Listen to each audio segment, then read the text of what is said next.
Good morning everyone. Shri Nandishwar विद्यालय द्वारा संचालित ऑनलाइन शिक्षण में आपका स्वागत है।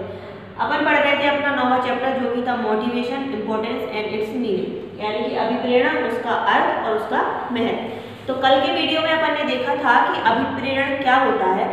उसका मतलब ये होता है किसी भी संस्था के अंतर्गत या किसी भी व्यवसाय के अंतर्गत कार्य कर रहे कर्मचारी जो कि योग्य है, कुशल है, हर तरीके से परफेक्ट है, बट उनमें कार्य करने की इच्छा नहीं होती है। तो कार्य करने की इच्छा को जागृत करना ही अभिप्रेरण अर्थात अभिप्रेरणा कहलाता है। अब वो कर्मचारियों को कैसे मोटिवेट कर सकते हैं वो अपन आज देखते हैं।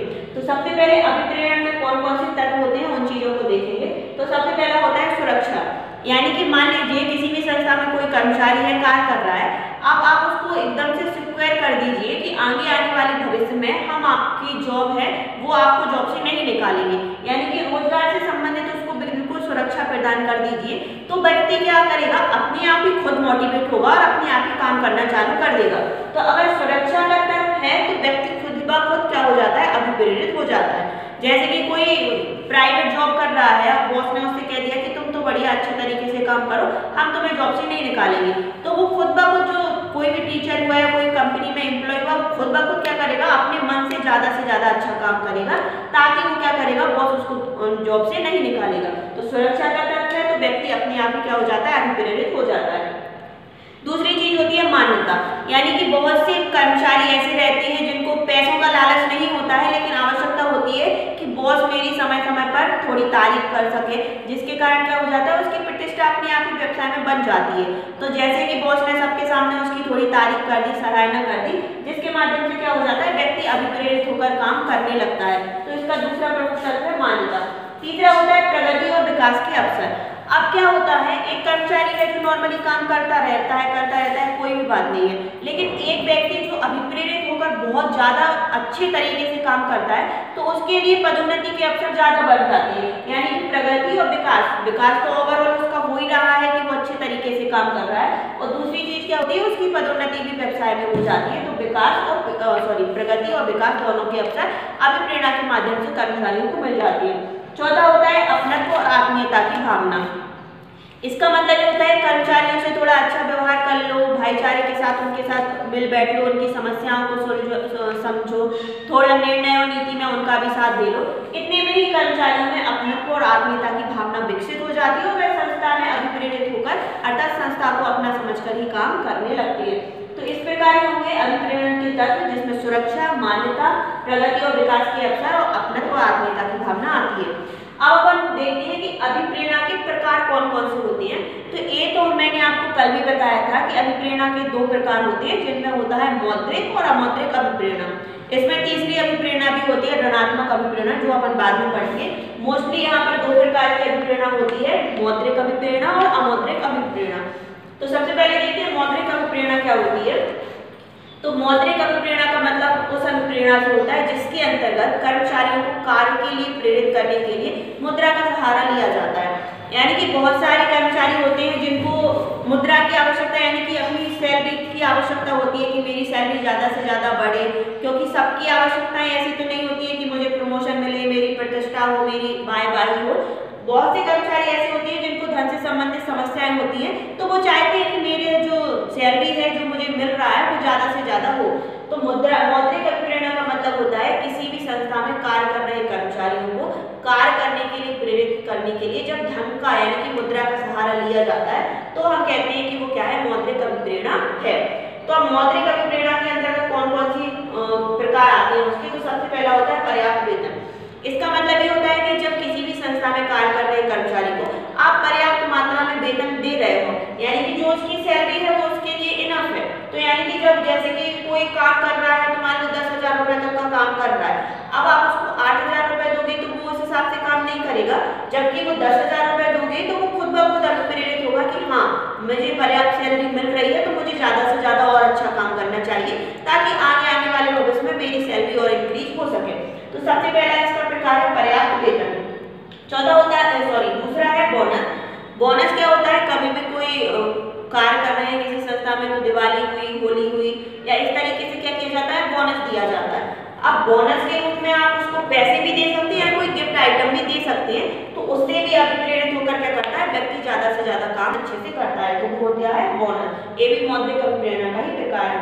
तीसरा होता है अनुलाभ। संस्था में कार्य कर रहे कर्मचारियों को सुविधाएं प्रदान कर देना, जैसे कि मकान दे देना, गाड़ी की सुविधा दे देना, या फिर जो चिकित्सा सुविधाएं दे देना, या फिर उसका फ्री में कोई इंश्योरेंस करा देना, ताकि आगे आने वाले भविष्य में किसी दुर्घटना हो जाती है तो उसकी फैमिली को अपन कुछ उसकी मदद कर सकें। तो अनुलाभ का मतलब होता है वेतन के अलावा जो एक्स्ट्रा लाभ दिया जाता है उसको हम अनुलाभ कहते हैं। ये भी मौद्रिक अभिप्रेरणा के अंतर्गत ही आता है। ऋण की सुविधा का मतलब ये होता है कर्मचारियों को मान लीजिए कभी कभी पैसों की आवश्यकता हो जाती है, तो संस्था या व्यवसायी क्या करेंगे, उनको ऋण उपलब्ध करा देंगे और देने वाला जो ऋण होगा उसकी ब्याज दर क्या होगी, बहुत ही ज्यादा कम होगी, तो उससे प्रेरित होकर भी व्यक्ति काम आसानी से अच्छी कर सकता है।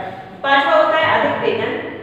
अधिक वेतन का मतलब ये होता है कि कर्मचारी जो काम कर रहा है उसको उसकी उतनी सैलरी मिल रही है, लेकिन एक्स्ट्रा जब काम करता है तो उसको एक्स्ट्रा सैलरी प्रोवाइड की जाती है, उसको कहते हैं अधिक वेतन। ज्यादा काम करेंगे तो ज्यादा सैलरी दी जाएगी, ये मौद्रिक अभिप्रेरणा का ही प्रकार है। तो इस प्रकार हमारी मौद्रिक अभिप्रेरणा यानी कि जब भी कोई कर्मचारी कार्य करने के लिए प्रेरित होता है, लेकिन जो भी संस्था का मालिक होता है वो मुद्रा का सहारा लेता है, यानी कि पैसों की तरफ से जब उसकी मदद की जाती है तब वो काम करने के लिए प्रेरित हो जाता है, तो उसको हम कहते हैं भाई मौद्रिक अभिप्रेरणा है। इसमें पर्याप्त वेतन, बोनस, अनुलाभ, ऋण की सुविधा, अधिक वेतन आता है। अब अपन देखते हैं कि अमौद्रिक अभिप्रेरणा क्या होती है। तो अमौद्रिक अभिप्रेरणा का मतलब होता है ऐसी अभिप्रेरणा जिसके अंतर्गत जो कर्मचारी होते हैं उनको धन का लालच नहीं दिया जाता है, यानी बहुत से कर्मचारी होते हैं जिनको पैसों की कोई ज्यादा नीड नहीं रहती है कि हाँ मुझे पैसे ही सब कुछ मायने रखते हैं। कुछ लोगों को प्रमोशन अच्छा लगता है, कुछ को अपनी प्रतिष्ठा अच्छी लगती है, कुछ को अपनी तारीफ अच्छी लगती है। तो अमौद्रिक अभिप्रेरणा का मतलब होता है किसी भी संस्था के कर्मचारियों को कार्य करने के लिए प्रेरित करना, लेकिन मुद्रा का सहारा नहीं लेना, उसको हम कहते हैं कि वो अमौद्रिक अभिप्रेरणा है। सबसे पहला होता है सेवा की सुरक्षा।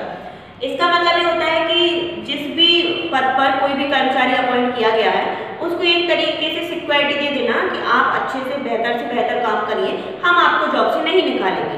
अब जॉब से नहीं निकालेंगे, इसको सिक्योरिटी मिल गई कि मुझे आगे आने वाले भविष्य में जॉब से नहीं निकाला जाएगा, इसीलिए सेवा की सुरक्षा से प्रेरित होकर व्यक्ति खुद ब खुद अच्छे से काम करने लगता है। दूसरा होता है उच्च पद की अभिलाषा। अब कोई भी संस्था है, कोई कर्मचारी कार्य कर रहा है तो सभी सोचेंगे कि मेरा प्रमोशन हो, तो उससे क्या हो जाता है, ज्यादा से ज्यादा जब अच्छा काम करेंगे यानी कि मुझे प्रमोशन चाहिए है तो खुद ब खुद कर्मचारी का करके बहुत अच्छा काम करने लगते हैं। तो उच्च पद की अभिलाषा यानी कि प्रमोशन पाने के लिए, ऊंचा पद पाने के लिए व्यक्ति स्वयं अच्छे से अच्छा काम करने लगते हैं। तीसरा होता है कर्मचारियों की भागीदारी। इसका मतलब ये होता है संस्था में बहुत सारे डिसीजन लिए जाते हैं, तो उन डिसीजन में कोई निर्णय है, नीति है, कोई भी सुझाव लिया जाता है तो हम कर्मचारियों को भागीदारी ले लें। तो कर्मचारियों को क्या लगेगा, मालिक जो है वो हमें अपना समझता है, यानी कि संस्था भी हमारी ही है, हम यहाँ पर सब मिलजुल कर काम कर रहे हैं। कर्मचारियों की भागीदारी लेते हैं तो उनको एक अपनत्व की भावना आती है, वो स्वयं क्या होती है आगे आके और अच्छे से अच्छा काम करती है। चौथा होता है प्रशंसा। अब बहुत से कर्मचारी ऐसे होते हैं जिनको अपनी प्रशंसा सुनना अच्छा लगता है, जो कि सबको अच्छा लगता है। अब अपन थोड़ा उसको मोटिवेट कर दो, उसकी प्रशंसा कर दो कि आप बहुत अच्छा काम कर रहे हैं और बाकी के वर्कर्स को भी आपसे कुछ सीखना चाहिए। इस तरीके से अपन क्या कर सकते हैं, उसकी तारीफ कर सकते हैं, तारीफ से खुश होकर वो आगे आने वाले टाइम में और अच्छा काम करेगा ताकि मेरी और ज्यादा तारीफ हो। तो प्रशंसा भी अमौद्रिक अभिप्रेरणा के अंतर्गत आती है। लास्ट में देखते हैं न्यायपूर्ण व्यवहार। अब संस्था में बहुत सारे कर्मचारी कार्य कर रहे हैं, अब अपन किसी के साथ कुछ व्यवहार करेंगे, किसी के साथ कुछ व्यवहार करेंगे तो वो एक भेदभाव की स्थिति उत्पन्न हो जाती है। अब अगर ये भेदभाव न कर समस्त कर्मचारियों के साथ न्यायपूर्ण व्यवहार किया जाएगा तो व्यक्ति खुद अभिप्रेरित होगा और ज्यादा से ज्यादा काम करेगा। तो इस प्रकार हुए एक अमौद्रिक अभिप्रेरणा के रूप, यानी कि जो अभिप्रेरणा होती है वो दो प्रकार की होती है, मौद्रिक अभिप्रेरणा और अमौद्रिक अभिप्रेरणा।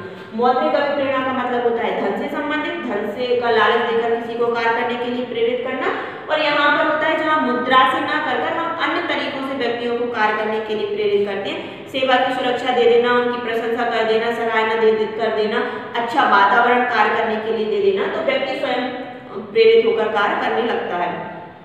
अब यहाँ पर देखिए हमारी मौद्रिक और अमौद्रिक दोनों अभिप्रेरणाओं में से कौन सी अभिप्रेरणा ज्यादा अच्छी होती है, दोनों ही इक्वल होती है। मतलब कि ऐसा कह सकते हैं कि जहाँ पर मौद्रिक अभिप्रेरणा भी आवश्यक होती है और अमौद्रिक अभिप्रेरणा भी आवश्यक होती है। जब कर्मचारियों को आवश्यकता होती है कि हमें मुद्रा के द्वारा काम करने के लिए प्रेरित करना है तो मौद्रिक अभिप्रेरणा से करेंगे, और जहाँ पैसों से काम नहीं बन रहा है वहाँ मौद्रिक अभिप्रेरणा से भी काम चला सकते हैं। तो दोनों ही अपना अपना इम्पोर्टेंस रखती है। तो मौद्रिक और अमौद्रिक दोनों अभिप्रेरणा ही इम्पोर्टेंस रखती है।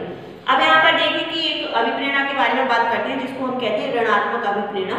इसके अंतर्गत क्या किया जाता है, कोई भी संस्था का कर्मचारी है, कार्य कर रहा है लेकिन कार्य को अच्छी तरीके से नहीं कर रहा है, तो ना तो उसे मौद्रिक अभिप्रेरणा का सहारा दिया जाता है ना अमौद्रिक। उसको सीधा सा ये कहा जाता है कि आप अगर कार्य नहीं करेंगे तो हम आपको कार्य से बाहर निकाल देंगे या फिर बोले कि आपकी सैलरी काट लेंगे, इस तरीके से। तो वो होती है एक ऋणात्मक अभिप्रेरणा, जो कि मोस्टली अब तो नहीं पाई जाती है। पहले जब पाई जाती थी तो ऋणात्मक अभिप्रेरणा का सहारा लिया जाता था कर्मचारियों से कार्य कराने के लिए, लेकिन अभी अपन देखें तो मौद्रिक और अमौद्रिक अभिप्रेरणा ही किसी भी व्यवसाय में, किसी भी कंपनी में पाई जाती है।